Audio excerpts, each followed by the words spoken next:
Hello, Eastern Ace family and friends. It's Philip Wilkerson back with another episode of Eastern Ace Conversations with Phil and Whit. We have a great episode for you today in celebration of Black History Month. Everything is Black. I'm celebrating everything that's Black. And so before we get into this, I want to just share a few announcements as it relates to Eastern Ace and the things that we got going on. So if you can see this full screen, we have gone really full board with the Eastern Ace Affinity Interest Groups.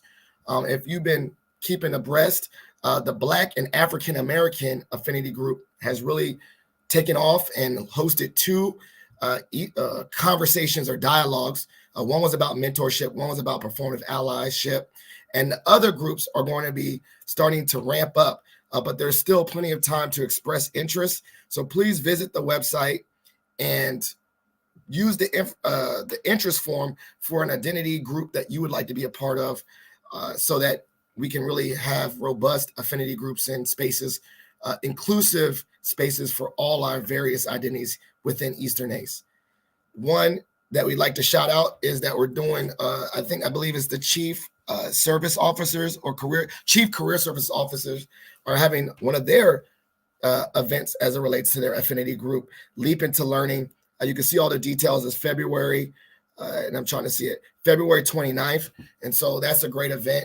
All these things can be found. Go to Eastern Ace's website and go to the events tab to see all the registration links, as well as you can follow the LinkedIn. They also have a lot of links there. Eastern Ace Conference, it's in Philly, the city of brotherly love. Really exciting.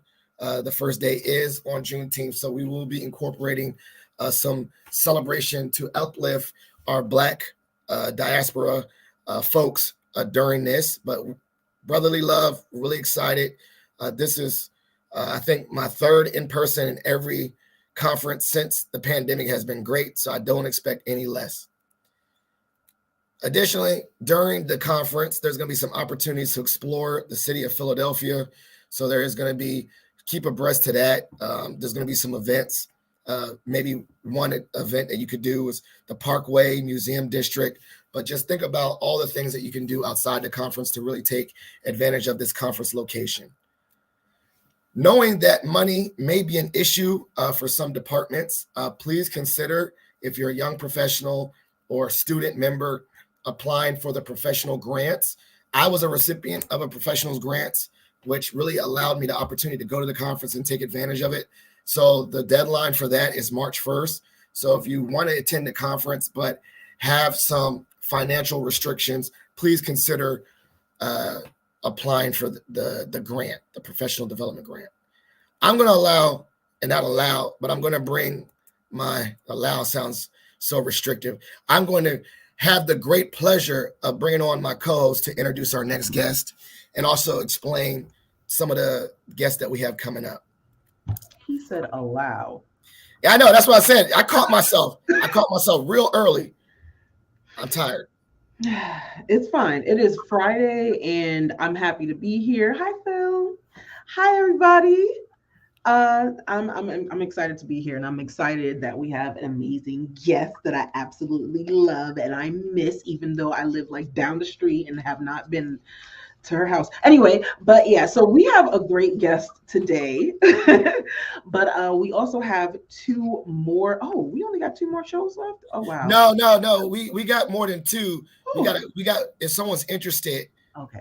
We got a couple slots, but these are our two secured upcoming guests.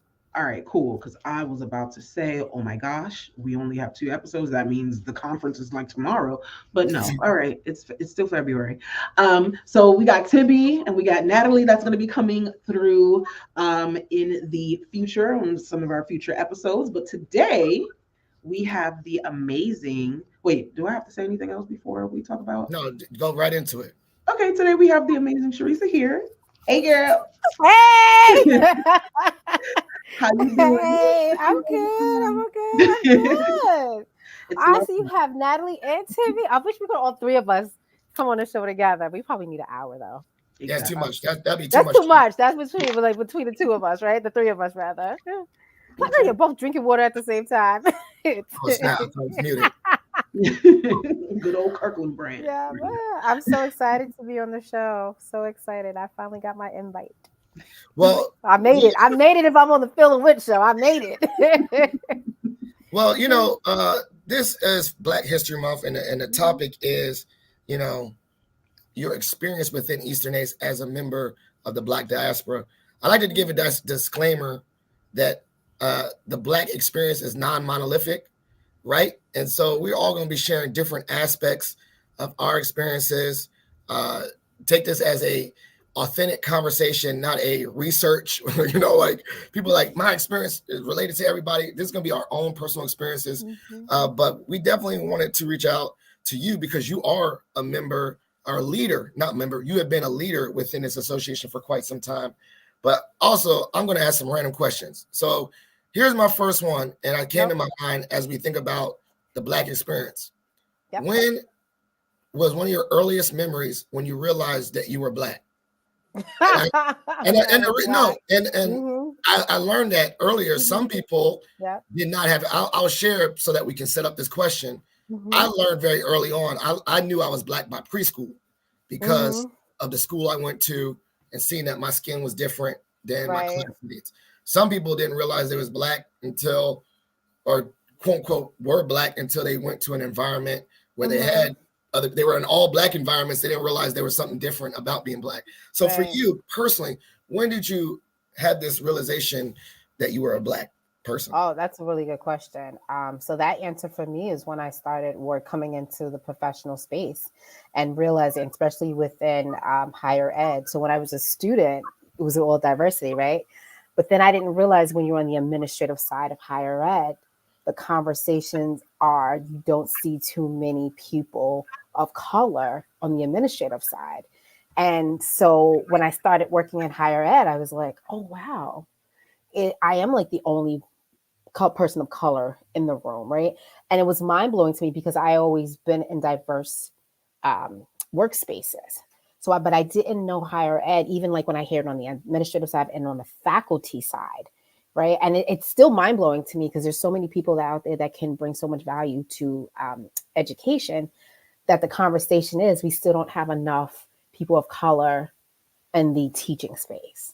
So it wasn't until like I started advancing into my career a little bit more that, wow, there's not that many people, but where's my tribe, right? We're out there. So I would say later on in my career. Okay. That's like, Phil, I'm mad at you because that's like a great question. And Monique said on LinkedIn, she's like, y'all coming in hot with the questions. Yep, we definitely are. That was definitely a real spicy question. And what makes it spicy is that, again, we all have varying experiences, all have varying life experiences. I know for me, it was like when I was younger and I'm like, oh, who's this person that doesn't look like me? Because everybody I've been around was, chocolate. Looked like me, yeah. They were chocolatey. The different types of chocolate. You got the milk chocolate, the dark chocolate, everybody looked similar. Right. Or maybe just a few shades different. And then, just getting introduced to different spaces, I was like, oh, this person doesn't look like me. What does this mean? I guess a follow-up question to what Phil asked was, how has your Blackness impacted your life experiences, more so your professional life experience? Yeah, it challenged me, and it challenged me in the beginning, but it made me tap into my excellence, not being afraid to really show up and show out of who I was professionally. Like I said, I was always in diverse workspaces, but then when you're not in that diverse workspaces, you tend to like, okay, all eyes are on you, right? And sometimes you hear like when you're the only Black person in the room, they're looking at you, right? And it's always that, is she going to fail? Is she going to succeed? What's going to happen, right? So it challenged me to not be afraid to be my authentic self. And if I really wanted to make a space in this world, especially when we talk about, I'm a career coach by heart. When I first got into understanding what being a career coach was, and I was looking up other career coaches, I wasn't finding other career coaches look like me. And then it was the question, are there any Black career coaches out there? Am I like the only one, right? And there are out there, but it's not as prominent, right? And so you got to find that space. But while that space is not there, you got to go about creating it. And part of creating it is walking into your purpose, not being afraid, although sometimes walking in those spaces is very intimidating, right? Very scared. But you also know you were built on this purpose, right? You were brought here for a reason, right? And so this is where now you have to start showing your excellence. And that's when, like, for me, I guess that whole Black girl rocks, right? And just being kind of like the, Black girl magic, and not being afraid to show your Black girl magic. So I would say that it was just walking in my purpose and my excellence and telling my truth. As I was reflecting, I remember, and this is a weird thought, I remember I've had almost like 2 first experiences. And so I've been a member of Eastern ACE for a long time, off and on. Like, I was a member, my first conference, which a lot of people don't know, was in Annapolis in 2014, but I was in and out, and I really didn't talk to nobody. I didn't really have a great experience, and not of any fault of anyone else. I just didn't really care. It was just a day to get off work. But then concurrently, I had a almost new experience in 2018.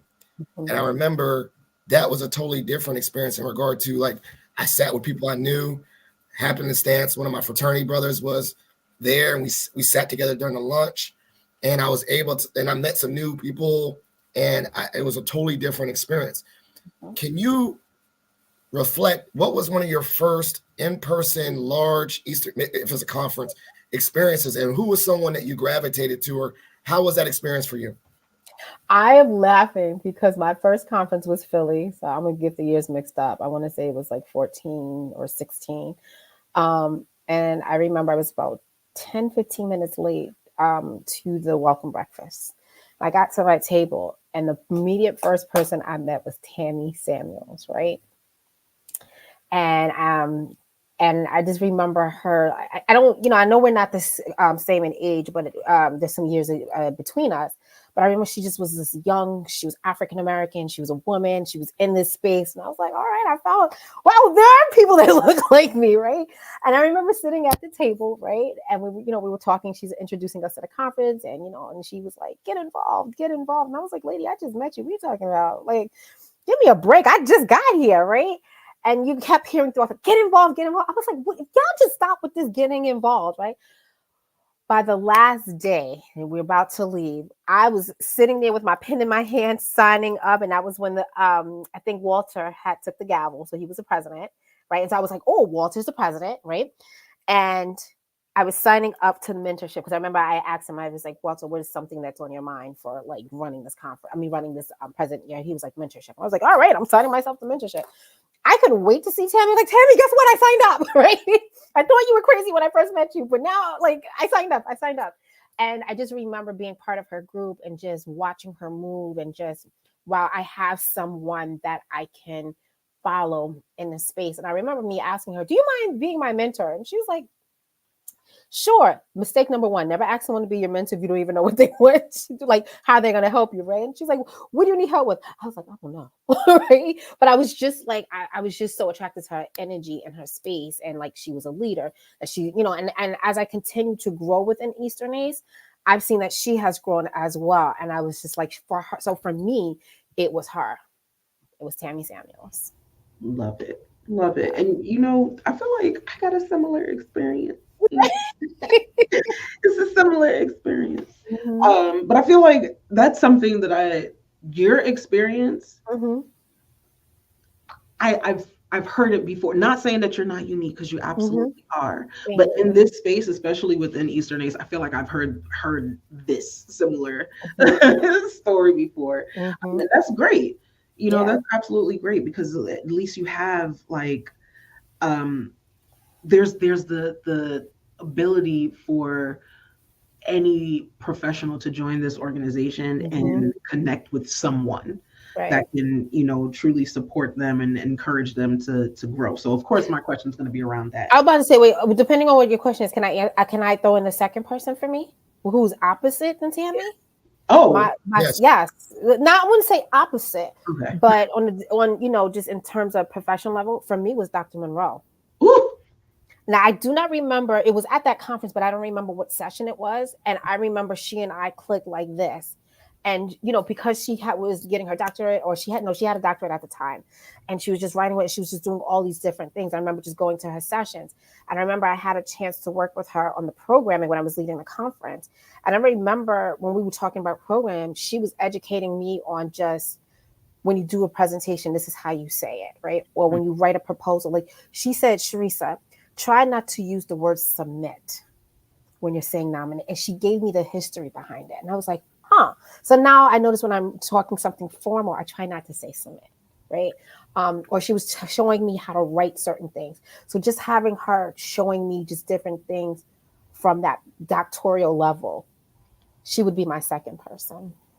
Yes. See, yeah. We love us some Dr. Monroe. Monroe, right? Some Dr. Monroe. Yeah. I absolutely love We her. never know what kind of glasses she was wearing, right? We always wanted to see what kind of glasses she was wearing. Exactly. No, I Bill, got- it's still my turn. Yeah. I'm like biting at the chops because I was like, yo, my brain's going crazy with so many follow-up questions. And I think one of the follow-up questions I have is that you were like saying visibly, it was very noticeable that you had a president that was a Black male. And so you were like, wow. And then when I don't know if it was in the program or not, did you already know that Dr. Monroe was a woman of color when you went to her session? Because I think I'm just thinking in my mind, optically, it was like, it's just how it looks like. All right, I'm gonna go to their session and sign up. No, it just was happened. Like it just happened. Yeah, and that's how and that's what Eastern ACE is for me. And this is why I'm so dedicated. Well, first, I'm a conference nerd, right? And I'm all about professional development. Yeah. But for me, it just happened. So I've had so many good memories and experiences with Eastern ACE that it's got me to where I am today from when I first started in higher ed. Yes. But no, I did not know she was like, because I sometimes don't even look at the schedule. I'll be honest with you. I'll be like going because I know the person, I want to support them.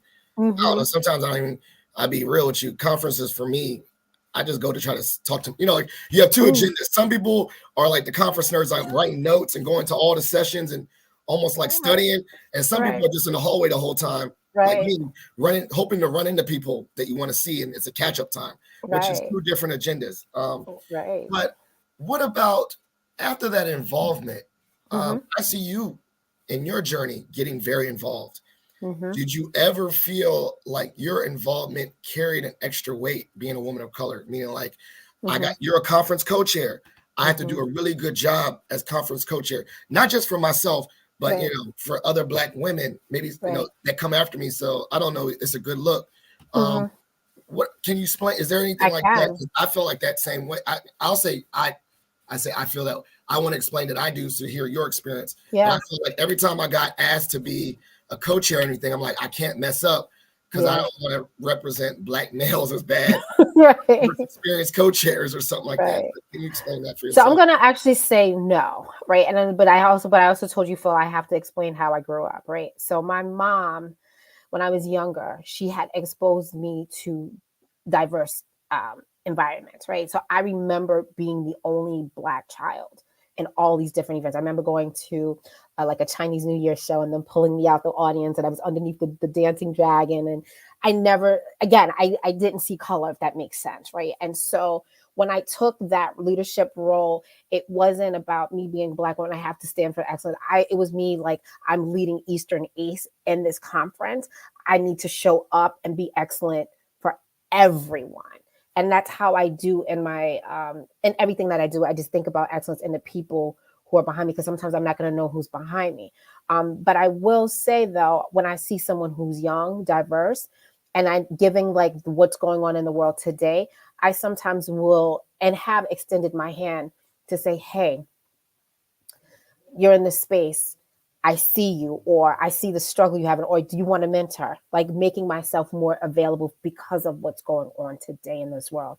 Yes. And like the Black Affinity Group, I was getting messages on side. I would love to be your mentor. You know what I mean? Like I will make the time, because it is really important. So the answer to your question is no, but because it's more about just being excellent and modeling that for everyone. But I do take the time when I see someone to say, here's my hand. Let's walk this together. And I love that you said no, because as I said earlier at the very beginning, the experience of Blackness is not monolithic, right? Yep. And there's also many layers of identities, right? Women, intersection, gender, all those things. So Absolutely. obviously there's and life experiences, right? So thank you for sharing that, that your perspective is different and your mindset as you pursue leadership is different and very valuable. Thank you. Yeah, because I need people to trust me no matter what color you are. I need you to trust me. And sometimes people are going to look at you and not trust you because of the color of your skin, right? And at the end of the day, you're going to get my value and the color of my skin, right? That's it. We either going to roll with this or we're not, right? But either or, I still have to sell you on something that I can do it. And so that's how I try to lead. So really quick, I want to give you some flowers real quick. It's Love Month. It's Love Month, but I need to give you some flowers, right? I appreciate it. Because everything that you just said, I was like, yes, that is wholeheartedly 100% you, right? So my experience as conference co-chair, I was hitting you up. You was hitting me up. I was hitting you up, right? Because I needed somebody to talk to. And Phil, I know I was hitting Phil up too and stuff like that. Yeah. But I definitely needed someone, to talk to about my experience and stuff like that. And I know that moving forward in the future, I'm going to do the same exact thing. If anybody wants, a helping hand, especially, someone that looks like me, I'm giving it to everybody. Yep. Of course, because we don't discriminate over here. But if there's a young professional of color that is like, I need assistance, I need guidance, I'm having trouble, I'm having this challenge, or this is really great, I just want to talk to you a little bit about it, I'm there. I am there to support, to love up on and all of that. And I appreciate you for doing that. Of course, you're more than welcome. You're more than welcome. You're more than welcome. You did that. I was like, oh. Thank you. And like I said, you know what people don't realize, when you're a person of color, the road is not paved. It's not paved like people think it is. Exactly. It really isn't paved, and you go through, you wear a lot. When Kentucky Jackson cried, I knew what those tears were. I knew, and I think I cried a little bit. I knew those tears. I knew them. And I was like, damn, even there. Oh, I'm sorry. I didn't mean to say that. Sorry. I'm sorry. I said the same thing. I said, damn. I mean, whatever. But I remember that feeling. I remember watching her. And I remember Cory Booker saying, I see you. Like, I know what that means. I know what that means. I know what those tears means. And so, yeah. Yeah. So with that being said, obviously, you're paving the way and doing things and really supporting people.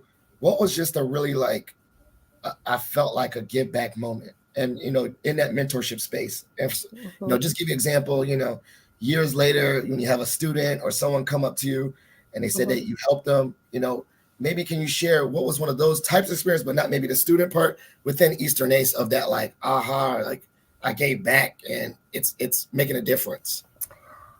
I think I want to say, so anyone who really knows me know that I've been flirting with this whole idea of leadership and what it is and what it means, right? Because I was confused about this word leadership for a while. And I remember kind of following leadership or understanding leadership through Jill, right? And then when I led the conference, and I saw what I was able to do. Like, I was tested through the limits, and it was a fun ride. Remember, I think I told you, it's a fun, crazy ride, right? And I think at that moment is when I saw my greatness. And at that moment, I remember I was talking to Jake and just telling him, get involved, do this, do that, because I feel like I had climbed a mountain and I succeeded. And I was proud of myself for my leadership accomplishments at that moment. And I was just like, if I did this, I need to turn back to someone coming into the conference and pulling them up and just telling them, get involved. I know we sound crazy, right? But do get involved, because if it wasn't for Tammy and if it wasn't for others, and being on these committees, I wouldn't be where I am today. So I would say that was a moment for me to turn back and say, let me help others that are, especially the younger professionals that are in the space. Because when you're young, you think like, listen, we all thought we knew it all, right? We know nothing. you know? And so for me, it's just making sure that I went through these steps. I want you to go through. I want to give you the directions and the ingredients. Now I want you to make the cake the way you want to make the cake because I gave you the ingredients. And so make it different. You can do it the same as me, but put your own spin on it. Bake the cake. I gotta make the cake. You gave me the ingredients. Right. Maybe I need to add a little bit more sugar. Right. Or, maybe just a little bit of salt in that junk. But gave me the ingredients and I'm gonna bake the cake the way that I need to bake the cake. Yeah. Yes, I love that. I love that analogy. You're gonna make me use that with students. I'm always about food. I have so many crazy analogies. We could talk less time, Right. I know we only got 5 minutes left, Phil. So I am going to ask. I'm gonna ask the final question, and it's gonna be a basic question. If you can talk to the younger version of you, just niece, right? Ooh. The Black professional you are now, what would you say? What would I say to myself? Girl, you got it. Don't even worry. Don't think twice. You got it. Period. You got it. Don't think twice about it. That's what I tell myself. I thought you was gonna drop like a whole story. You was like dropping like. It's so funny. I'm trying to.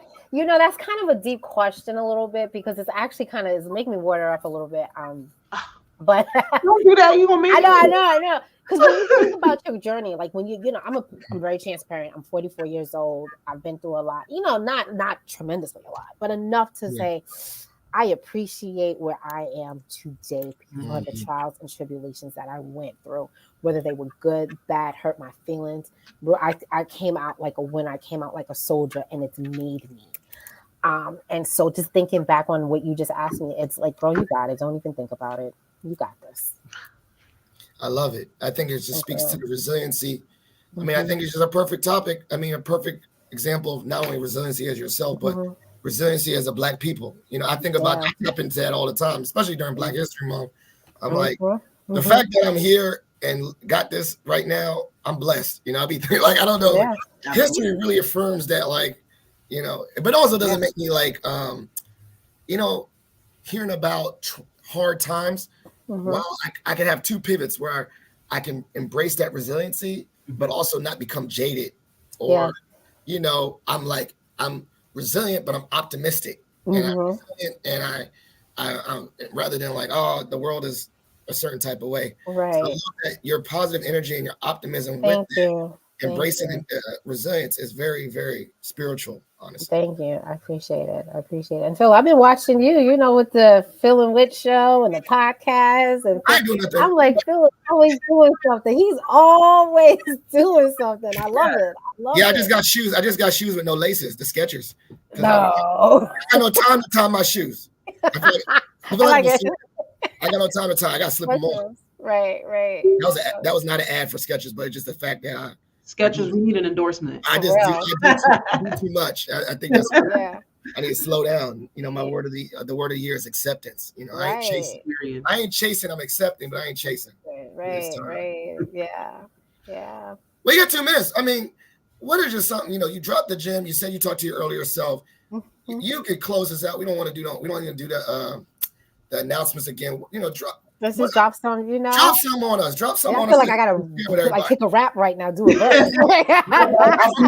Advice, whatever. I want you to be able to use this whole time and close this out. But I want this to be your space. Yes, my advice is the conference is coming up. Definitely take advantage of the conference. Get involved. I know when people are going to tell you, are you involved? Are you in this committee? Are you in this committee?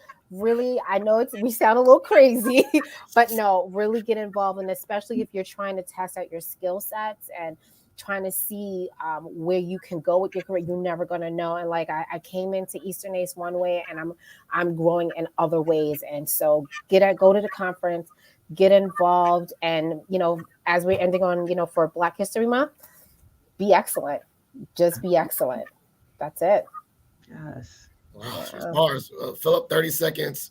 Thank you so much for being an amazing guest. Obviously, I knew this. I knew that you was going to drop mad gems on us and really be inspirational because your energy not only carries digitally, but your energy is just as 10 times more in person.